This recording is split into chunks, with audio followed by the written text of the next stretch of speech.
views and opinions of the hosts and guests do not reflect those of the station.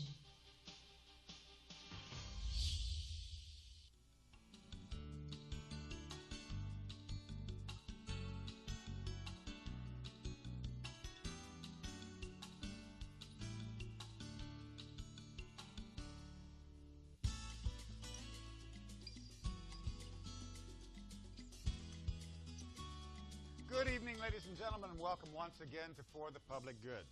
We're the program that tries to identify corporations, institutions, and individuals who are doing good and doing it well. And tonight, we're really going to have a great treat and talk to one of the most interesting people I've talked to in a long time. Somebody introduced me to him, I met him, and I spent the most wonderful couple of hours talking about things that I never thought I would talk about. Tonight, we're going to talk about them with everybody. Hi, Harry. Pascalain, Thank you. Pascalain, Gianello. Gianello. Yes, Gianello. Gianello. And he's not Irish, no. He's grew up in France, right? No, I'm Filipino. Filipino. 100%. Okay, Pinoy, we're there. Anyway, you know, I always like to find out how people got started out and things, because I was a slow learner. I didn't know what I was going to be or what I was until I was 30, 31 years old.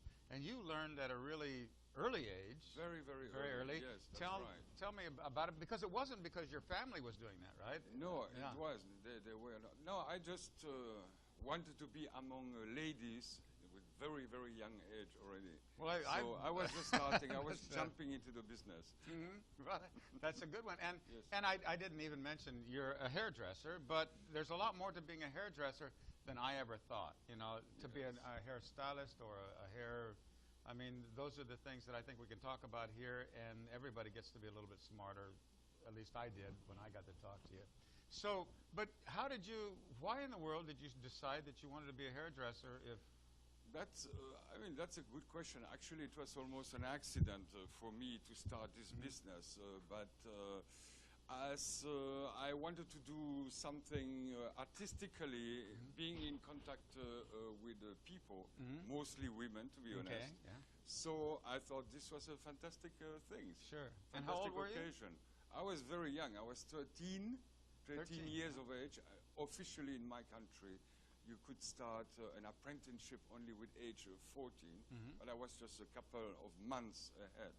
So, I mean, yes, so that's the way I was starting the business. So, but, I mean, you didn't just wake up one day and say, hey, I'm going to be a hairdresser. No, that's correct. But, I mean, it was just a coincidence that I was, as a kid, always together with my mother, going to a hairdresser, the local hairdresser in the village. Okay.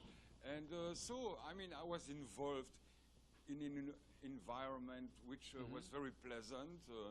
The smell was good. A lot of young, beautiful ladies there everywhere around, and that's why, yeah, I was feeling an affinity to it, and I wanted to start and do something like that. So how long does an apprenticeship like that last? How does that work? Yeah, I mean, it depends from country to country. It is between 3 or 4 years. Now I think it's even reduced on 3 years, but my time it was 4 years at that time. So it's a full 4 year, like a high school or something. So meaning like now that, right? you go to school once a week.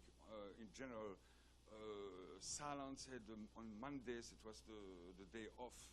So for students like me, that was the day where you went to school, and the rest of the week you were working in a salon, starting, of course, with very banal works, like being a shampoo boy, and then, you know, step by step you are growing. The same way we used to work our our way up to be bartenders, you know. Yeah, right. So surely, same thing, right? Yeah. Surely. Tossing the ice and things so, like that. and that's why I was actually starting this business. And this was in, you said in France, right? You grew up in France, and you started there, and you did your 4 years of apprenticeship. Yeah, I was a certain time in the south of France, actually the French Riviera. Oh. And I went to the north, I mean to Paris, and from Paris I did as well a certain time there. So my 4 years were finished, and I decided to move, to even leave France, to go to London for a very special idea, moment, working with a famous Vidal Sassoon.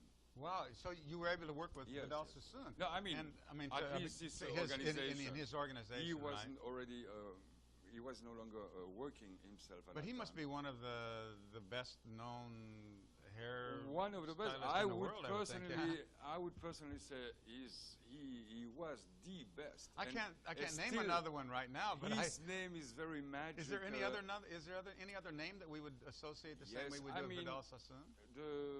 Yes, surely. I mean, in France you had a very grand coiffeur. For example, names like Alexandre de Paris or Guillaume or other name, very, very big people. But Sassoon had something very special. It was a huge impact for our industry. Actually, it was unfortunately passed away last year, age 84. Okay. And he was 82 that a film about his life came out, because it's really an icon. And so he was the man who liberated women in the world regarding hair. You know, we were in a time in the 60s, 70s with teasing hair, backcombing, a lot of hairspray, big hair like that. So your husband, you as a husband, you couldn't touch, you know, the hair of your wife. You're careful and so on. And he really changed this way of thinking with a pair of scissors.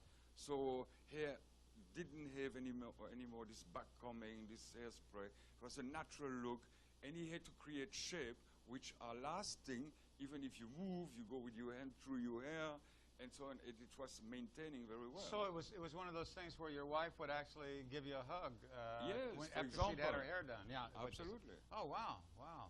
That's so it's really somebody who was bringing a huge impact to our industry, and even nowadays, everything what was created at that time. I mean, it was, you know, I would say 1963, 4, 5. Probably the same times where the Beatles became famous, right. Mary Quant, and a lot of people in London. Everything came out in our industry. Vidal Sassoon was the then. Oh, really? So, yeah, Yes. I mean, that was a time that a lot of Yes, things yes, were yes. happening outside. Inside the United States, we're just all going to war, but Yeah, no, but in other later parts on, of the of world, course, you know, he there was moved other into things your happening. country, Yeah, the USA yeah, as well, where he was starting in New York City, and then he did a lot of as well. But London was always remaining. London has always something very magic. And how long were you in London with Vidal Sassoon there? I was, with his I mean, I was a organization? couple of months in London, and I moved to the USA. I was a little bit in New York, a little bit in Los Angeles. Then I was back to London, and then I went for Vidal Sassoon in Germany, funny enough. So because they were building up Germany in different cities, so and I was working a while until a couple of years, and then I did my own thing. I was still very young at that time.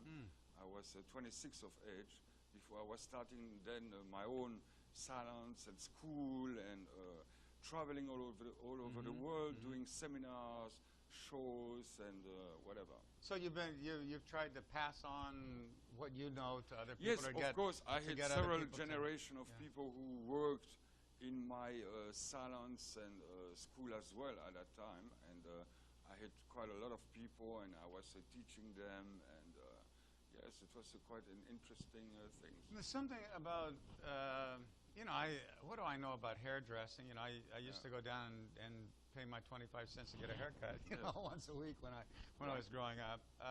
And the idea of, you know, where I came from, I think maybe some lady in the neighborhood would fix people's hair before somebody had a wedding or a funeral or something like that. I didn't come from that part of society in which people ever had their hair done or were able to have their hair done. But now you don't have to be a rich person to go out and have your hair done by somebody who actually knows what they're doing, right? I mean, it's not a... Actually, it's quite funny, but people were visiting salons much regularly before, let's say, the 60s or 70s than nowadays. Because as this industry was growing with new techniques, with new materials, with new products, whatever, the attitude of clients is a little bit different.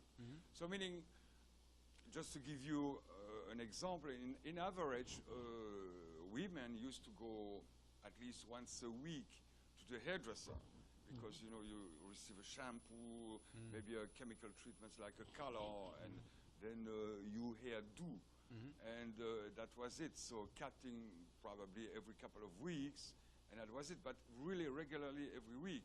And now, for the reason that the approach with cutting hair is so different, that you are creating a shape out of what is growing on your head. Right.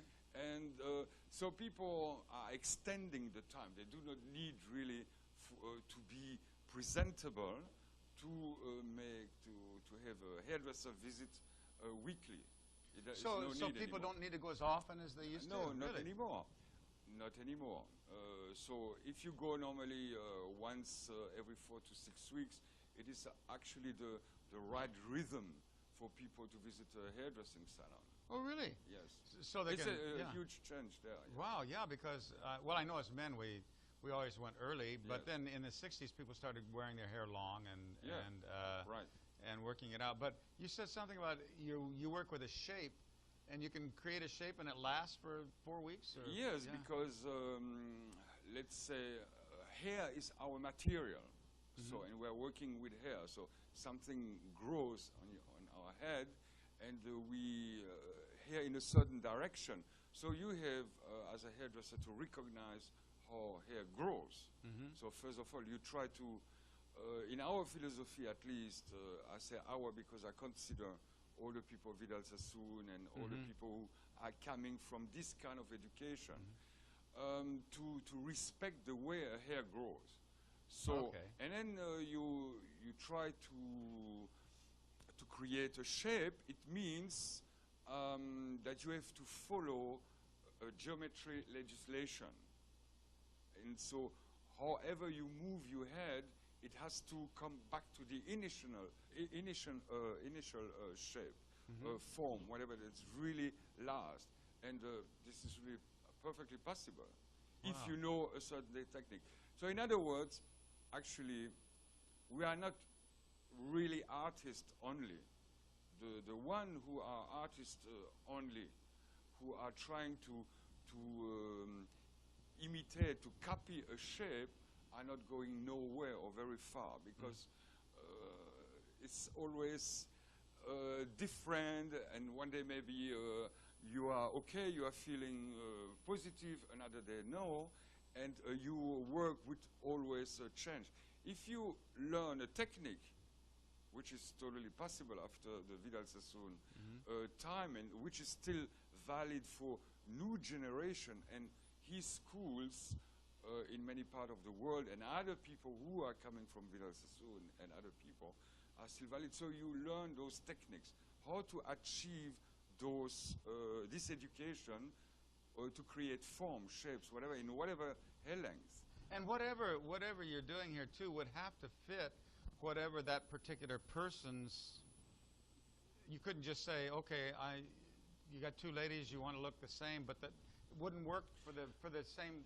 The same shape doesn't always work with everybody, right? I mean, I would say half and half. Actually, I personally really believe strongly in individuality. One person is not another one. Okay. So, and I believe you cannot necessarily make a copy out of a person. I mean, I do understand for a client who doesn't really have an idea how she would have exactly her hair. She would, let's say, in a catalog or whatever, look at images and say, oh, I would have a tendency to look like that or like that, whatever. But it's not really the way I am working for. First of all, I want to feel what are really the wishes of a person regarding the hair length only, for example. And then I will analyze if it is possible, achievable or not. And then according to that, I have to create something and eventually to build a hair up to get there. Okay. That's the way I have to work. And every hairdresser who really work with such a technique has to work. Well, you know, there are a lot of ladies that would say, well, I just, you know, I want my hair long, and so I'm Yes. not going to go see any hairdresser because Yes. she's always going to cut me off. That's right. How do you get the trust of a client, you know, to say, This- okay, to put their head in your hands? Yeah, actually, yeah, no, to, it's very to do correct. that, yeah. The way you explain it and Yeah. the way, and the question is very important as well, because many women mostly are having fears of a hairdresser. Mhm. Mostly if they have strong wish to have long hair. Mm. So, I mean, it's beautiful. As a man, not only a hairdresser, I love long hair for women because it is really nice. It can be nice, whatever. feminine, yeah, But it is it feminine, yeah. always Yeah. depends. I mean, I'm Yeah. in love as well with sometimes extremely short hair for a woman. I mean, it depends the physiognomy, the bone structure, everything. So you have to analyze all that. And of course, the health of a hair, if it is allowing you to do it and whatever. So I believe, to answer your question, your previous question, you have to talk a lot. I mentioned this morning on the radio show as well, it's actually no problem to receive new clients in a salon. Maintaining those clients in a salon, that's a very important point. So, and it's a little bit like if I would go to the doctor. I do not like that a doctor is starting to touch me or do something and I don't know what is he doing. Right. So I'm a little bit, you know, Right. scared. So, and this feeling that I have with a doctor as a person, I want to take it away from my own client, from the harmony that I have with the client. So everything I am analyzing, doing, or would like to do, or everything what I will recommend, I'm going to explain it very well. So I take a lot of time in a first visit to do something like this. And these fears disappear slowly. Okay, This is okay. exactly what I want. So this is the way that I'm starting. So the communication is just as It's important very, as, very as, important. as the... Even if you take perhaps as much time as the work itself later on, you have to take the time because you want to maintain this client. You want that she feels really confident. So you work that way. Okay, well, you know, you mentioned something just as you were going along. We've been talking about shapes and Yes. getting the right shape and the right look for the person. Yeah. But you said something about the healthy hair as well, which Yes. is... So, I mean, nowadays, the image of a person, I think, is very important. You know, I mean, with all the medias, what's going around and whatever, you want to get a job, you want to earn more money, you have to be presentable, you have to have a good look. And it's not only clothes, but it's also hair and whatever. So it's you can change the personality of a person with hair only. So you really have to work in a really proper way to achieve this point. So the point is not just getting the hair, but you take a look at not just what it's going to look like, but you said that you have to work with hair. If the hair isn't healthy, you have to do something there as well, right? This is and we're running out of time here in the first half, but that's what I think I would like to focus on in the second half of the show is on health and how you work the two together, and also maybe the natural side versus maybe people want to do things that maybe aren't right for them in their hair, and I'd like to talk about that in the second half. So, hey, don't anybody go anywhere because I'm going to be back with Pascalain. And we're going to learn something about not just good-looking hair, but healthy hair as well. Be right back.